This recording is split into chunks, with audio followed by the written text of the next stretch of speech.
Okay, let's preview the game of the season, the one we've all been waiting for, Luton Town versus Arsenal.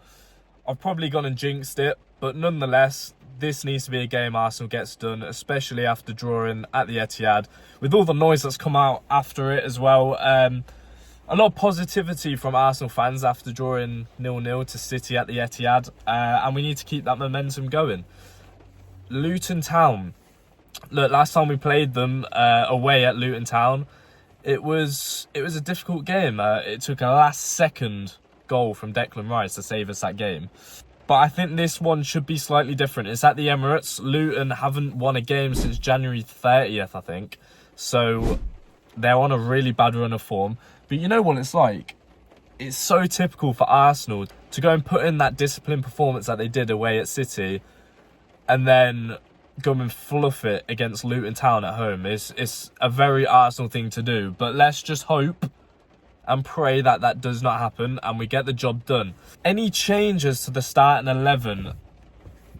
Is this the time to make them changes? Look, we've got Brighton away on Sunday. So do we want to be thinking about that, or shall we just go straight in? For me, I'll quickly run through what I'd do for my starting 11. I'd go David Raya in goal, of course. Would I change Ben White? I think I'll keep Ben White in at right back. There could be some arguments for Tomiyasu, but hear me out. I would go, so Ben White, right back. I would go keep the centre-backs, Saliba and Gabriel. And then I think I'll bring in Zinchenko at left back for Kivior. Obviously, we've all sort of turned off from the idea of Zinchenko after this season has been not the greatest. But I think at home, we're going to want to get some goals up so we can make some changes early. So I think go in with Zinchenko, get some minutes into his legs as well. And then for me, I'd look at bringing on Tomiyasu around 60 minutes for Ben White. Give Ben White a rest because that Brighton away game is going to be difficult. Midfield, I'd bring Jorginho out and I'd start Partey this game. Declan Rice in the 8 with Odegaard. And then the front three, depending on how Martinelli is. Look, he come on and he plays some minutes at the Etihad, so my guess is he's probably fit enough. So I'd give him 60, 70 minutes at left wing this game. Saka, what would I do with Saka? This is a game where Saka would want to get a couple goals, get his confidence back after a couple poor performances. Obviously, the Porto game and then most recently against City, not the greatest from Saka.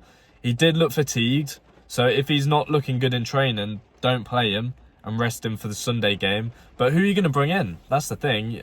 I don't think we can rely on Nelson. Arteta's proven he can't rely on Nelson because he didn't even put him in the squad for the City game. Do you play Jesus on the right? That's a possibility.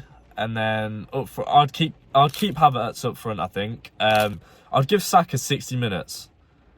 And then I'd look to bring on Jesus to put on the right. There could be some arguments for Trossard getting a start. But I don't really want to change Havertz up front. I think we should keep him there. Yeah, I think that's the 11 I'd go with. Look, this doesn't need to be a technical analysis about this game. This needs to be get the job done.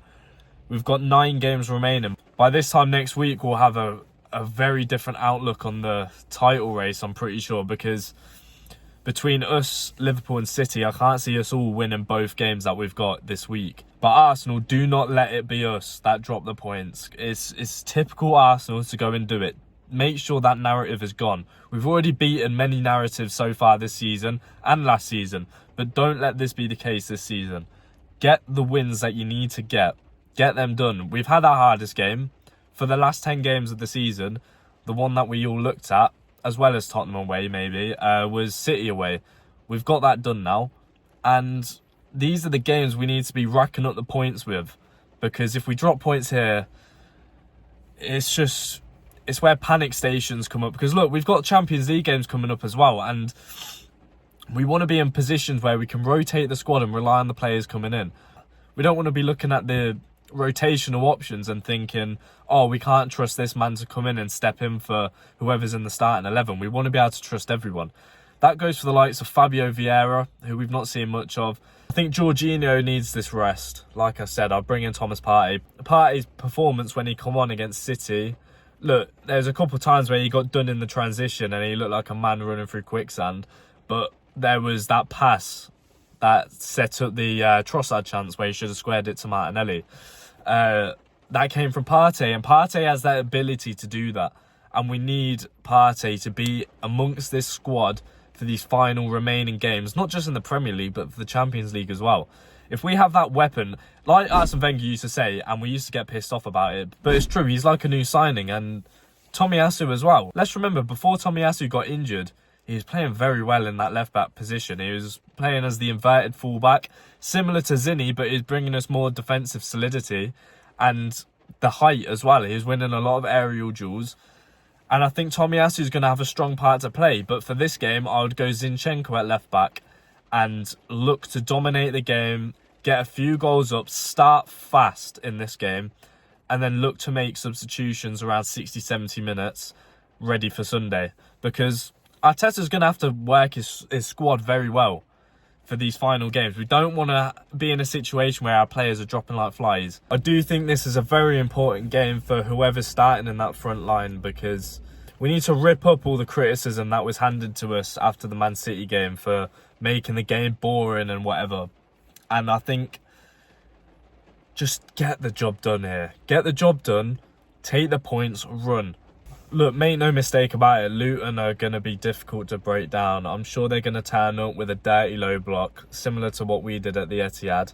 But we can get to them. We've proven with set pieces in the second half of the season that that's a very effective way to open up a defence. And we may have to rely on that once again this game. Like I said, whoever starts in that front line needs to turn up. And these players need to be fighting for their positions now. We've got everyone but Timber back from injury, and there's going to be a lot of competition for places, and I think this period is going to give us a very good indication of who's good enough to be in this team, ready to challenge for major honours, not just next season but for seasons after that. And anyone who doesn't cut it will be shown the door in the summer, I'm sure. Mikel Arteta is ruthless, and if players let him down in the same way Rob Holding and Aaron Ramsdale did last season, he'll get rid of them. So let's see.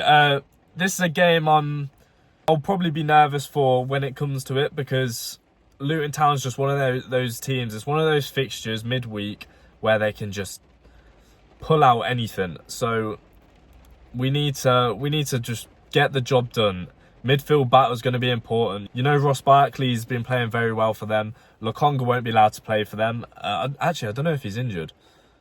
Either way, he can't play. And it's going to be interesting. So yeah, let me know what team you go with. Put it in the comments. Make sure to like, subscribe, and I'll see you soon.